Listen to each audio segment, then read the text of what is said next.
Is the Secretary of State using the power of the U.S. government to punish students and ignore global genocides? In a viral Senate Foreign Relations hearing on May 20, 2025, Senator Chris Van Hollen went nuclear on Secretary Marco Rubio.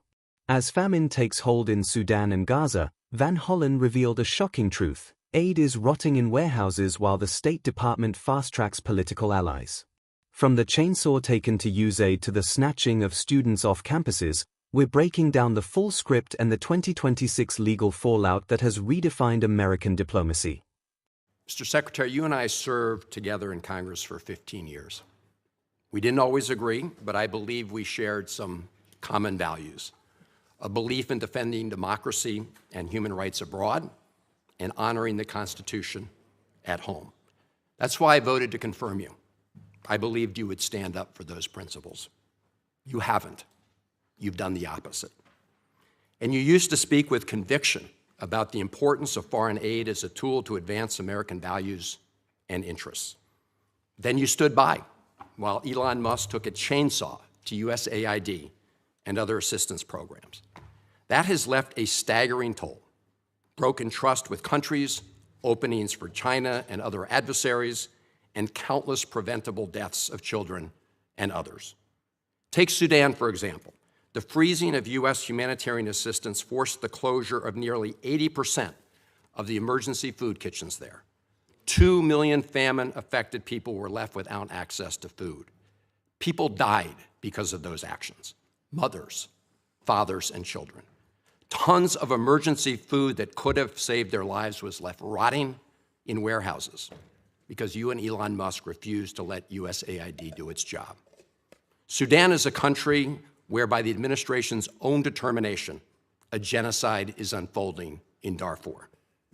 But here's where it goes from cruel to despicable. While cutting off food aid to Sudanese families living through an actual genocide, you're fast-tracking white South Africans for refugee status under a manufactured claim that they are the victims of genocide. You tried to block the admission of individuals who had already been approved to come here as refugees, while making bogus claims to justify granting such status to Afrikaners. You've made a mockery of our country's refugee process, turning it into a system of global apartheid, where political ideology and race, more than truth or need, matter. And while you've turned away from a genocide in Sudan and invented one in South Africa, you teamed up with President Trump to throw the Ukrainian people under the bus and have been played like a fiddle by Vladimir Putin. Of course, Donald Trump not only said he would end the war in Ukraine on day one, he also said he would end the war in Gaza on day one. And yet last week, you were all running around to Gulf states, giving away very sensitive American AI and chips technology, but doing nothing to end the war in Gaza and get the remaining hostages returned. You know that for 78 days, the Netanyahu government did not allow a scrap of food to enter Gaza to reach over 2 million civilians. 57 children have died from malnutrition so far, and more than 14,000 children are in imminent danger of dying of starvation. As Cindy McCain said last week, and I quote, "Families in Gaza are starving while the food they need is sitting at the border." That is a gross violation of both U.S. and international law. What did you do? Nothing. Not once did you publicly call upon the Netanyahu government to end the blockade. Fortunately, other countries spoke out, and now we see a tiny trickle going in. Where have you focused your energy instead, Mr. Secretary? Well, your first trip as Secretary of State was to El Salvador, not to promote democracy, but to cozy up to President Bukele, who calls himself the world's coolest dictator. The result was a cash for collusion deal to deprive people living in America of their constitutional rights to due process. The Supreme Court, in a 9-0 decision, instructed you to facilitate the return to the United States of Abrego Garcia, who the administration admitted was wrongfully deported to El Salvador. Your response? You've openly flouted judicial orders. When asked whether you have been in touch with El Salvador to return Abrego Garcia, you boasted, quote, "I would never tell you that. And you know who else I would never tell? A judge." Clearly, you don't care about the Fifth Amendment right to due process, and you don't care about the First Amendment either, since you've been very busy snatching students off of college campuses for exercising their right to free speech. You dredged up a relic from the McCarthy era to claim that student protesters posed a threat to the foreign policy of the United States. Give me a break, Mr. Secretary. You know as well as I do this isn't about national security, it's about punishing free speech. And you know that in America, the government doesn't get to use its power to punish speech it doesn't like. Yet in March, you boasted about revoking student visas, saying, and I'm quoting, "We do it every day. Every time I find one of these lunatics, I take away their visa," unquote. Let's look at one of those lunatics, Mr. Secretary, Ms. Ozturk. Her crime was co-authoring an op-ed in her college paper critical of Tufts University's response to the war in Gaza. Your own department found zero links to terrorism, no anti-Semitic statements, but you still yanked her visa and shipped her off to detention in Louisiana. And the list goes on and on. The federal judge in the case of Mohsen Madawi, who was the Columbia student who was ambushed by federal agents at his citizenship appointment, said, and I quote, this is the judge, "Legal residents not charged with crimes or misconduct are being arrested and threatened with deportation for stating their views on the political issues of the day. Our nation has seen times like this before, especially during the Red Scare and Palmer raids. Like the McCarthy-era witch hunts of the 1950s, your campaign of fear and repression is eating away at foundational values of our democracy. Back then, it took one voice, Attorney Joseph Welch, to cut through the hysteria with the simple question that marked the beginning of the end of that shameful era. He asked Senator McCarthy, have you no sense of decency? And I would ask you the same, Secretary Rubio. But you have shown through your words and your actions what the answer is. And I have to tell you directly and personally that I regret voting for you for Secretary of State. I yield back. May I respond? You may sit. Well, first of all, your regret for voting for me confirms I'm doing a good job, based on what I know. Well, that's just a flippant statement, Mr. For. Secretary. Can I respond, Mr. Chairman? You Mr. may. Chairman? I didn't ask. Senator, please let the Secretary have I'd be the floor. happy to, but then I can respond to his Your time's up, Senator, and willfully used, I might add. Your remarks do not represent the view of this committee. Well, Mr. Secretary, please. Well, I'd like to. I can't respond to everything he said because much of these are untrue, but I'll go through a few. First of all, I'm actually very proud of the work we've done with USAID. For example, I don't regret cutting $10 million for male circumcisions in Mozambique. I don't know how that makes us stronger and more prosperous as a nation. I don't regret psychosocial support services. I raised USAID. Sudan, Mr. Secretary. Can I respond, Mr. Senator, Chairman, Senator, I'd ask you to suspend. You had 7 straight minutes of I chose to railing use my time that way, Mr. Chairman. That's my right to Please use my suspend time that way. Secretary Rubio. Well, I can go on. I mean, there's other things here. We spent $227,000 for Big Cat's YouTube channel from USAID. We spent $14 million for social cohesion in Mali, whatever the hell that means. So I can go on and on. I got the list here, and there's more. I didn't even bring the whole list. In the case of El Salvador, absolutely.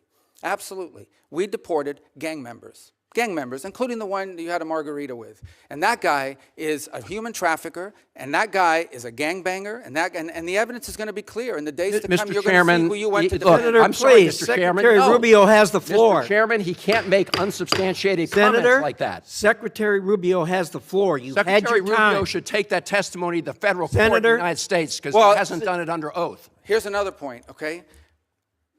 There is a division in our government between the federal branch and the judicial branch. No judge in the judicial branch cannot tell me or the president how to conduct foreign policy. No judge can tell me how I have to outreach to a foreign partner or what I need to say to them. And if I do reach to that foreign partner and talk to them, I am under no obligation to share that with the judiciary branch. Just like a judge cannot order me to negotiate with a foreign minister of Russia, they cannot order me to negotiate with a foreign minister or the president of El Salvador. And if I did negotiate with them, which we have responded to them, and we've told them we've had communications with the president of El Salvador, I am under no obligation under our division of powers in this country and to share with the judicial branch how I conducted diplomacy of the United States. It would actually be counterproductive. If I started sharing with courts, or frankly, with the media, my conversations with foreign leaders and all of their details, no foreign leader would talk to me again, and we would break trust with them. So I have complied with every court order. What I won't comply with is an order to disclose what I'm saying and what we're talking about with a foreign leader, because then they won't talk to me. Diplomacy doesn't work that way. About the student visas, let me say this. I don't deport anybody, and I don't snatch anybody.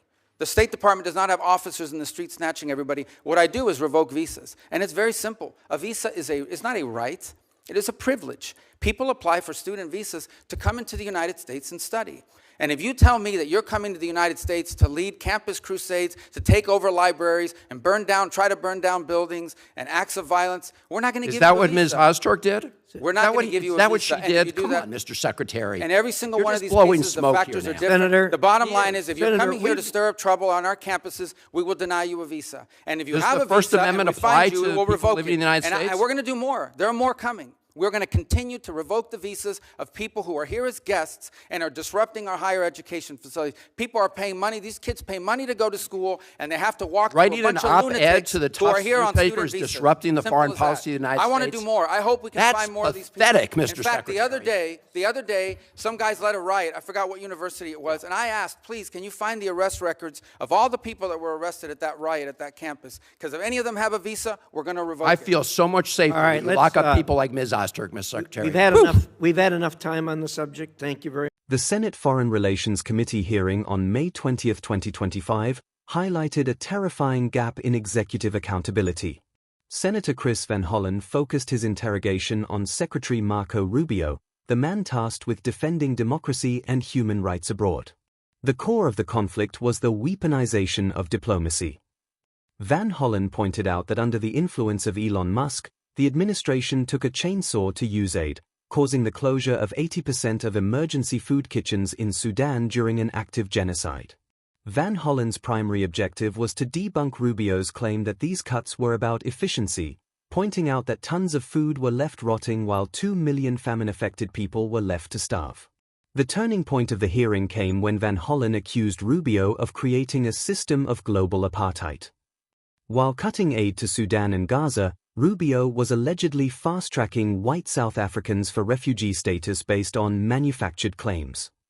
Van Hollen characterized this as a mockery of our refugee process, where race and political ideology matter more than truth or need. He famously asked Rubio, "Have you no sense of decency?"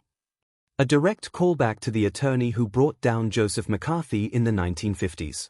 Rubio's defense focused on wasteful spending, citing $10 million spent on circumcisions and $227,000 for a Big Cat YouTube channel. However, his most controversial admission was his defiance of the judiciary. Rubio argued that no judge could tell him how to conduct foreign policy, effectively admitting to flouting a 9-0 Supreme Court decision regarding the wrongful deportation of Abrego Garcia to El Salvador. By March 31, 2026, the fallout of this testimony has redefined the boundaries of executive power. The visa purge Rubio boasted about, targeting lunatics on college campuses, has led to a landmark 2026 federal court ruling that found the State Department's revocation of student visas for political op-eds was unconstitutional retaliation. Furthermore, in early 2026, the Human Rights Oversight Act was introduced as a direct response to Van Hollen's warning that the government cannot use its power to punish speech it doesn't like. This video is a record of the moment the public realized that once national security is used as a cover for repression, the foundational values of democracy begin to erode.